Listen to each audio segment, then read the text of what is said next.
Hi, welcome to Door to Door with your host, me, Judy Stakee. Join me as I travel all over interviewing songwriters about their process.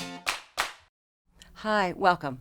Today I'm sitting here with Pam Sheyne, multi-platinum selling, award-winning, highly acclaimed songwriter. Her song Genie in the Bottle started Christina Aguilera's amazing career, and her song He Loves You Not started Dream's career. She's had cuts with everyone from Jessica Simpson to Seal to Corinne Bailey Rae, had countless songs in film and television, and has sold over 50 million records. Thank you so much for being here today. Thank you for asking. Appreciate it. So what are you up to lately? Trying to balance everything, really. I'm a mum, and my son is 10 years old. I'm making a record, which is something that I've wanted to do for a very long time and putting on hold for many years. So I'm doing that, and writing with different artists that are coming in from the UK, Germany, Nashville, trying to concentrate on working with things that I'm really into. Fantastic. So happy to hear that you're doing a record. I just absolutely love your voice. Thanks. Really great. It's a long time coming. Yeah, good. And very cathartic as well. Oh, I can imagine. But it's taken a long time to get it together. And when you're a writer writing for other people, you're so concentrating on what they want to say that suddenly when the spotlight's on you and you've got all the stuff from so far back that you want to come out and say, and it's been a great experience. Fantastic. So I have 10 questions for you. Ready? Okay, ready. Here we go. How did we meet? I lived in the UK and was signed to Warner Chappell, and you were my sub-publisher.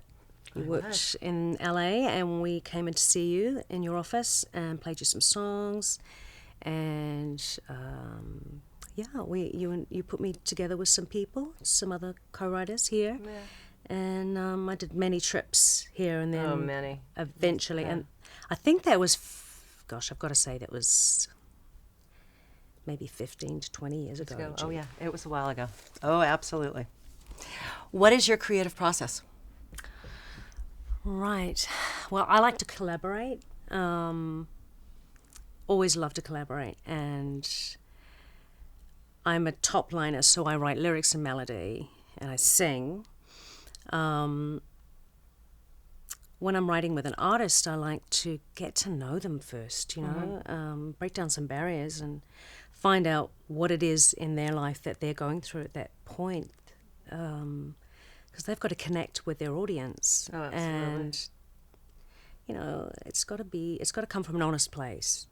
So we'll usually go out for lunch or have coffee, just try and relax. When you meet somebody for the very first time and you're in a room with strangers, It's kind of like having dating. to divulge everything, about yourself, even if it's personal. It's a pretty big thing, and it takes a lot of trust and to just let go. But we normally sort of sit in the room. Somebody will come up with a title or a chord progression, and go from there. Just build on it. If you could have one superpower, what would it be and why? Wow. Oh, man. That's a hard question.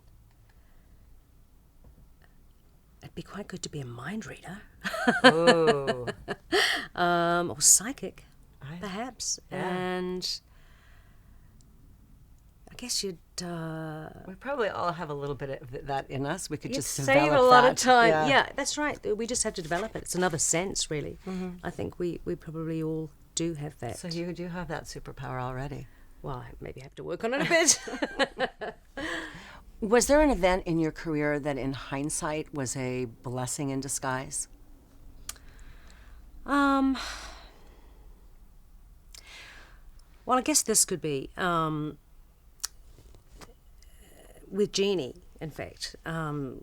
David, Frank, Steve Kipner, and I got together, and it was the first song we wrote together.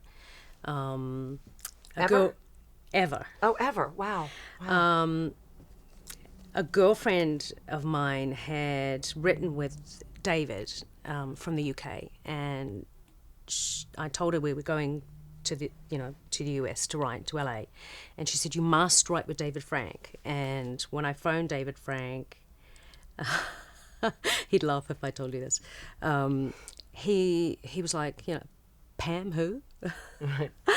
And I'd had a bit of success in the UK. Had a number 3 and some top 10s, but not worldwide success. So he was a little sniffy about getting together with me. I like that word, sniffy. So I phoned him and said, and he said, well, I've got a day. And I said, okay, then if you've got a day, then let's get a third writer on board, because if we've only got a day, we have to demo the song and get it done. So he said, yeah, there's this guy Steve Kipner, he lives down the road, he's an Aussie, and so that's what happened. We got together, and David had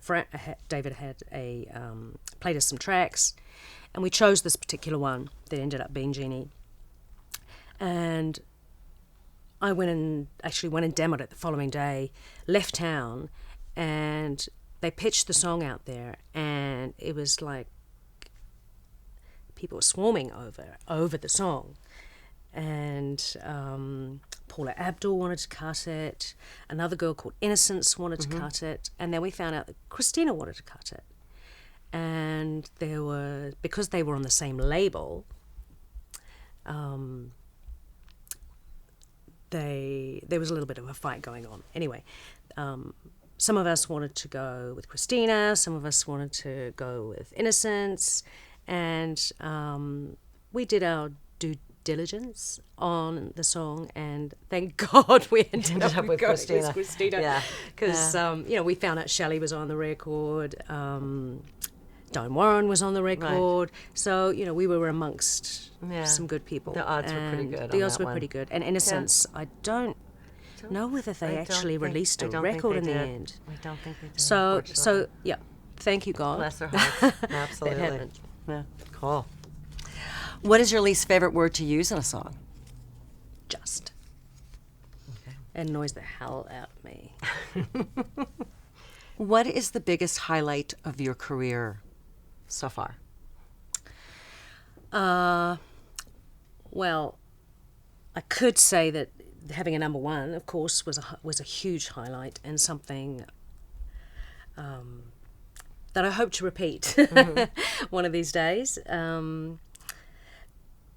But something that really meant a lot to me was writing with CeCe Winans. And it was just after my mum had passed away and just after I got married.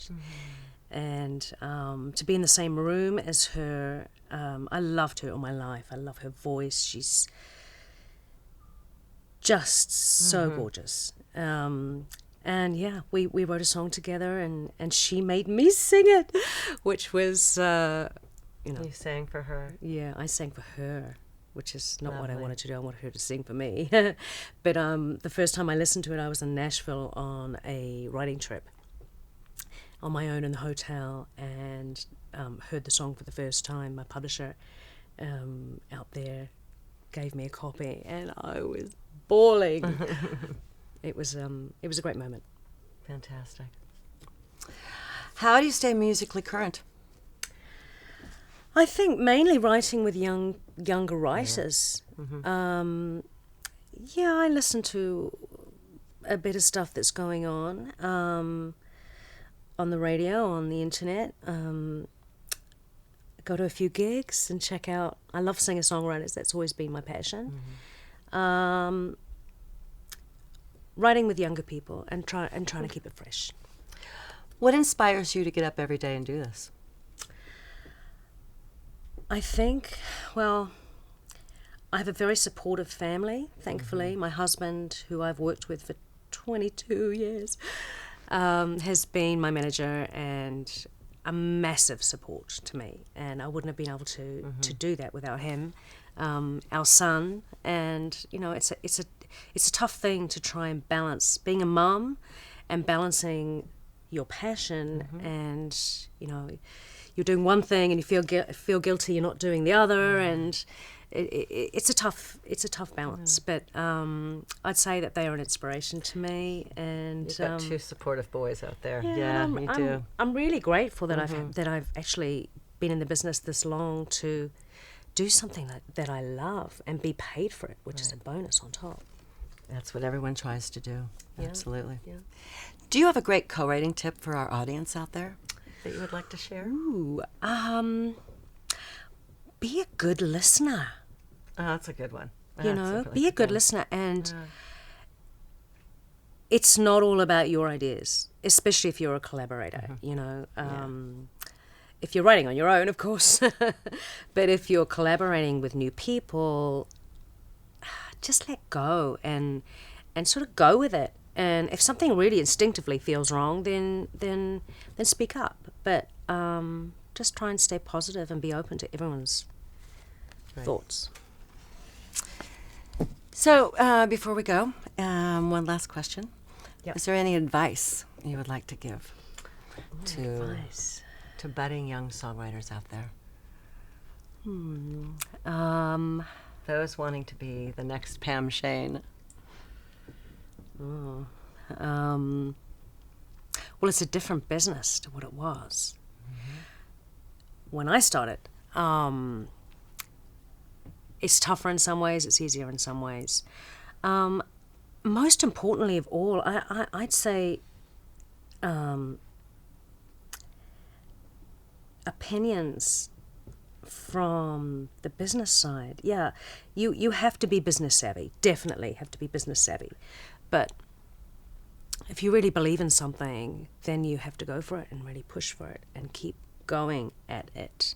Don't take criticism to heart. You have to grow a tough skin to be in this industry, and take opinions on board, but also understand that they're not necessarily right. I had somebody, an A&R man in the UK who will remain nameless, heard the mix of Genie. This is years ago. Heard the radio mix of Genie and said, it'll never be a hit. And I think it was actually number one in America at the time.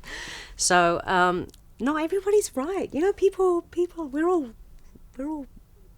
Nobody knows it all. Nobody knows it all. So just keep going at it, and don't lose faith.